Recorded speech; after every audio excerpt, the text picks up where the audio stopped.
on the previous episode of Talk That Talk. About the kids, keeping the kids on the horn, and why we got grown people on them and not teaching them fundamentals and pedagogy to bring back to their high schools to help those directors that may be either struggling or having issues like building their program, that they don't have the time to focus on specific things during their summer band camp as well. Maya, you got your answer, or you was good? Oh, I was just adding to the conversation. I mean, yeah, for sure. Oh, well, I mean, because I was about to throw it to you anyway, but Chief, you got something? Yeah, I actually wanted to go back to the original question. Oh yeah, go ahead. You got We're it. talking about build a professional marching band in the HBCU style. We already have one, and that's Drumline Live. Drumline Live to me did an excellent job. If you were able to see them on tour, that I watched them a few times, and every time I saw it, it was an entertaining show.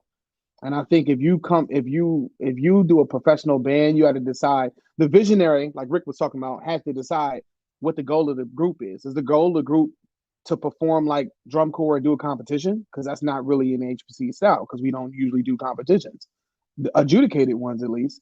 And then the next thing is it like a show that goes on a road that kind of stays consistent, like like drum corps, where you have a show and it's like a show every time we do something that's our show, and and that travels around the country, like a Broadway type of thing?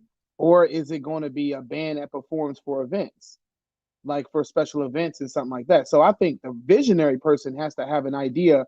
Two things: has to have a staff that's definitely diverse in terms of perspective, for one. Two, you have to have somebody that there has to be whoever's on the top, whoever's funding this. You're going to have money and sponsors behind this band.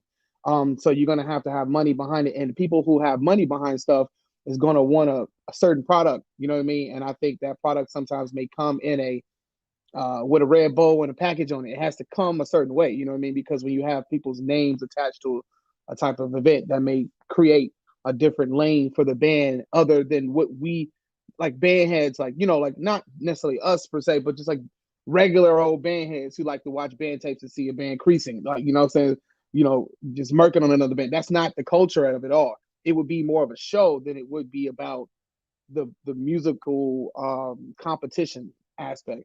Because if you have a professional band, are we talking about creating a professional marching band coalition where it's multiple bands? Like, there's a lot of different angles to really discuss that. So I think that as we're talking about just a marching band in general, that's what Drumline Live was. Professional marching band. Those guys were getting paid. They went overseas, they went on tour, they traveled, they performed, they spread our gospel, you know what I'm saying, or what we do all the time. However, the third thing that you need to have in that visionary is a person that's going to decide what band are they modeling after. Because Drumline Live modeled after FAMU. They modeled after FAMU. The person who was over that had a FAMU type of style as far as the marching style. The marching style of Drumline Live was FAMU. And the way they played a lot of their music was FAMU, inspired. So I don't know about the dancers. Obviously, they don't have dancers at FAM, so I don't know where that came from. But it's probably whoever was involved with that. I'm not sure. But I say that because it's an existing thing. But I think I know what we mean. But it would have to just be a very clear goal and target, because it would be all over the place if you don't have a specific goal in mind of what you want.